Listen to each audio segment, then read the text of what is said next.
मंडळी, आज सुप्रिया सुळे मनोज जरांगेंना ह्या भेटायला उपोषण स्थळी आल्या होत्या. त्या त्यांना भेटल्या, मात्र तिथून जाताना त्यांना मराठा आंदोलकांनी घेराव घातला आणि बराच वेळ त्यांना जाऊनच दिलं नाही. शेवटी त्या कशाबशा तिथून निघाल्या. मात्र त्या गाडीत म्हणजे बसण्याआधी आणि नंतर एक घोषणा सतत एक ऐकू येत होती त्या गाडीत बसल्यानंतर, की शरद पवारांनीच मराठ्यांचं वाटोळं केलेलं आहे. आणि सुळेंच्या गाडीवर त्या जाताना बाटलीही फेकण्यात आली, म्हणजे गाडी पुढे गेल्यानंतर. आता एकूणच यामुळे शरद पवार पुन्हा एकदा आरक्षणावरून टार्गेट झालेले आहेत. आपला आजचा मुद्दा तोच आहे, की खरंच शरद पवारांनी आरक्षण प्रश्नावरून मराठ्यांचं वाटोळं केलंय का? सविस्तर व्हिडिओ पाहणार आहोत. व्हिडिओ महत्त्वाचा आहे, त्यामुळे शेवटपर्यंत नक्की पाहायचा आहे. नमस्कार, मी विकी आणि तुम्ही पाहताय विशेष भारी. मंडळी, काही दिवसापूर्वी शरद पवारांनी जरांगे यांच्या उपोषणावरून एक वक्तव्य केलं होतं. त्यात ते म्हणतात, की तमिळनाडूसारखं आरक्षण महाराष्ट्रात देता येऊ शकतं आणि यासाठी केंद्राने हे प्रयत्न केले पाहिजेत. आता हे वक्तव्य त्यांनी केल्यावर राधाकृष्ण विखे पाटील यांनी थेट आरोप केला, की तुम्हीही सत्तेत होता, मग का नाही दिलं मराठा आरक्षण? आता तिकडे अजितदादाही बोलले होते, की नका बोलायला लावू, तुम्ही पण सत्तेत होता, मग का नाही आरक्षण दिलं, असं बोलून मग यावर त्यांनी परत निशाणा साधला होता. आता एकूणच या सगळ्या म्हणजे महायुतीतील कितीतरी नेत्यांनी शरद पवारांवर निशाणा साधल्यावर थेट आपण जाऊयात मंडळी आता शरद पवार का मराठा समाजाच्या टार्गेटवर आहेत याकडे. आता ह्याची सुरुवात होते साधारण बघा, की जो 23 मार्चला 1994ला जो जी-आर निघाला आणि ओबीसीचं आरक्षण 10 वरून 19% गेलं. व्हीजीएनटीमध्ये बदल झाले. हे पवारांनी केलं असा प्रचार गेले काही वर्ष सातत्याने काही मराठा नेते हे करत आले, त्यांनी काही विरोधक सुद्धा करतात. आता यामुळे तो एकूण वाद पसरल्यामुळे पवारांच्या विरोधातला रोष तिथं वाढत गेला होता. आता आरक्षणाबाबत पवारांची ही भूमिका नक्की काय आहे? तर खरं तर आरक्षण प्रश्नी शरद पवार हे कायम स्पष्ट पण वेगवेगळ्या भूमिका आहेत त्या नेहमीच तिथं त्यांच्या पद्धतीनं मांडत आलेले. साधारण 2018 मध्ये पुण्यात राज ठाकरेंनी घेतलेल्या मुलाखतीमध्ये शरद पवार यांनी जातीनिहाय आरक्षणापेक्षा एक आर्थिकदृष्ट्या आरक्षण देण्याची संकल्पना महाराष्ट्राला समजून सांगावी लागेल अशी भूमिका त्यांनी मुलाखतीमध्ये मांडली होती. पण पवारांची राष्ट्रवादी सत्तेत असताना मराठा आरक्षण देण्याचा निर्णय घेण्यात आला.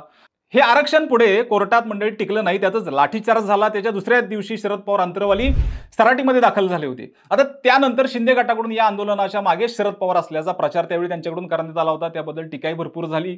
पण याच एकूण अंतरवाली सराटीतल्या या मोर्चात त्यांच्या विरोधात घोषणाबाजी सुद्धा तिथे झाली होती. आणि या आंदोलनाच्या पार्श्वभूमीवर माध्यमांशी बोलताना शरद पवार तेव्हा म्हणाले होते, की काही लोक म्हणत आहेत की ओबीसींवर अन्याय होतोय. ते बरोबर म्हणत आहेत.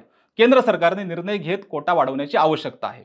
तर जरांगेंच्या तेव्हाच्या त्या उपोषणावर पवार यांनी अत्यंत सावध पवित्रा घेत जरांगे आणि सरकारमध्ये चर्चा झाली असण्याची शक्यता आहे. आता यानंतर मनोज जरांगे सुद्धा असं म्हणतात, की म्हणजे एकानेही आमच्या बाजूने कुणीही बाजू घेतली नाही, कुणी असतं आमच्यासोबत तर आम्हाला असं दारदार फिरावं लागलं नसतं. म्हणजे ह्यांनी मदत केली नाही, त्यांनी मदत केली नाही. त्यामुळं आता हे सगळे सामान्य लोक रस्त्यावर आता उतरलेले आहेत. आता या तुमचे नामदेव जाधव सुद्धा पवारांवर टीका करताना असं बोलतात, की पवारांनी कायम 1994च्या जी-आर वरून त्यांच्यावर ते टीका करतात. 1994चा जो जी-आर आहे हा शरद पवार यांची चूक होती असं ते मराठा आरक्षणाचे अभ्यासक बाळासाहेब सराटे यांनी एक म्हटलेलं होतं.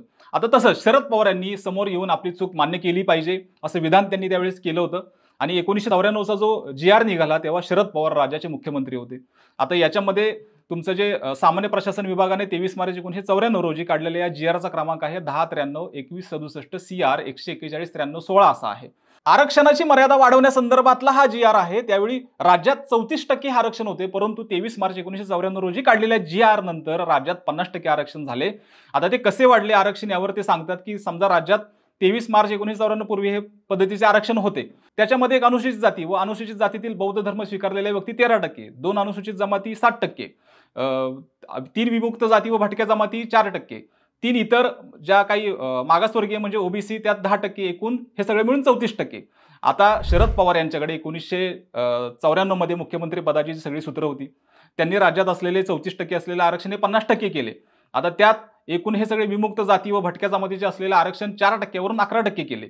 आता ह्या विमुक्त जाती व भटक्या जमातींमधील आरक्षण असे वाढले, की विमुक्त जाती 14 व तत्सम जाती आहेत त्या 3%, तुमच्या भटक्या जमाती जानेवारी 1990च्या पूर्वी असलेल्या म्हणजे साधारण त्या 28 तत्सम जमाती जाती त्यामध्ये त्या 2.5% आहेत. साधारण भटक्या जमाती धनगर व तत्सम जमाती याच्यामध्ये येतात त्या 3.5%, भटक्या जमाती वंजारी व तत्सम जमाती 2%, अशा एकूण 11%.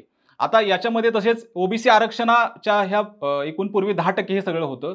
ते 19% टोटल झालं. म्हणजे यापूर्वी हे 16% आरक्षण होतं, ती मर्यादा 16% आता एकूण वाढल्यामुळे 50% आरक्षण झालं आणि यामुळे आरक्षणाची कमाल मर्यादा पूर्ण झाली. 1994 मध्ये शरद पवारांनी यांनी मराठा समाजाचा विचार केला नाही. ओबीसी आरक्षण वाढताना मराठा समाजाचा समावेश त्यात केला नाहीये.